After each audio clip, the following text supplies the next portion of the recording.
Nyimas Gandasari, salah satu tokoh dalam sejarah Cirebon yang masih meninggalkan nama harum hingga kini.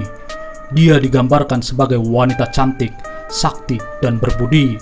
Kini, penyanyi sintren Cirebon disebut berhasil jika dirasuki oleh roh Nyimas Gandasari.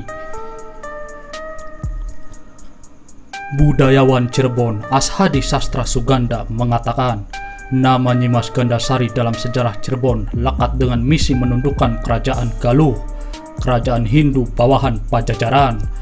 Kerajaan Galuh merasa terusik dengan berdirinya Kesultanan Cirebon, terlebih sejak dinyatakan oleh Pangeran Cakrabuana bahwa Cirebon adalah penerus resmi Pajajaran. Ketika akhirnya pecah perang antara Kerajaan Galuh dan Kesultanan Cirebon, Kesultanan Demak Bintara turut membantu Kesultanan Cirebon. Bahkan Raja Demak Sultan Trenggana sendiri yang maju memimpin pasukan Kerajaan Demak Bintara.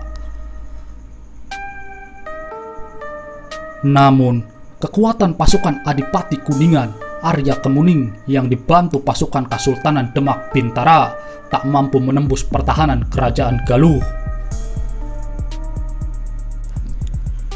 Hingga akhirnya Sunan Gunung Jati memerintahkan Nyimas Gandasari untuk mengemban misi Telik Sandi atau mata-mata. Dari misi itu, Nyimas Gandasari berhasil mencuri pusaka Kerajaan Galuh berupa bokor emas atau kandaga emas. Sebagai jimat andalan kesaktian Prabu Cakraningrat yang menjadi kekuatan pertahanan Kerajaan Galuh. Pusaka tersebut kemudian diserahkan kepada Sunan Gunung Jati atau Syekh Syarif Hidayatullah. Dalam operasinya, Nyimas Gandasari bersama pasukan menyusup ke Kerajaan Galuh. Begitu masuk pinggiran kota Raja Galuh, Nyimas dan timnya menyaru sebagai ronggeng keliling atau ronggeng Bugis.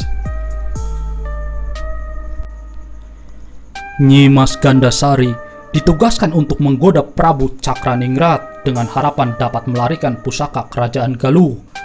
Begitu masuk lingkaran dalam, Nyimas Gandasari berhasil menyusup ke Kerajaan Galuh. Menyelusup ke ring satu kerajaan, dia menyamar sebagai pengemis dan lolos dari pengawasan prajurit Raja Galuh. Menurut Ashadi, Nyimas Gandasari merupakan cikal bakal wanita Srikandi Indonesia. Dia di abad 15, kemudian dilanjutkan Dewi Sartika dan Raden Ajeng Kartini. Sebagai bentuk apresiasi terhadap legenda Nyimas Gandasari, masyarakat dan budayawan menjadikan ronggeng Bugis atau Telik Sandi sebagai salah satu warisan seni dan budaya Cirebon. Kesenian ini sebenarnya memiliki arti sejarah. Semua pemain Telik Sandi adalah laki-laki yang menyamar menjadi perempuan. Mereka berjoget, pura-pura menjadi orang gila sampai karakter perempuan centil tujuannya menyelidiki sesuatu. Ashadi menegaskan, fragmen sejarah sebagai kearifan lokal ini harus terus dipelihara. Tujuannya agar masyarakat tidak melupakan sejarah peninggalan nenek moyang mereka dan menjadikannya sebagai inspirasi dan bahan pembelajaran.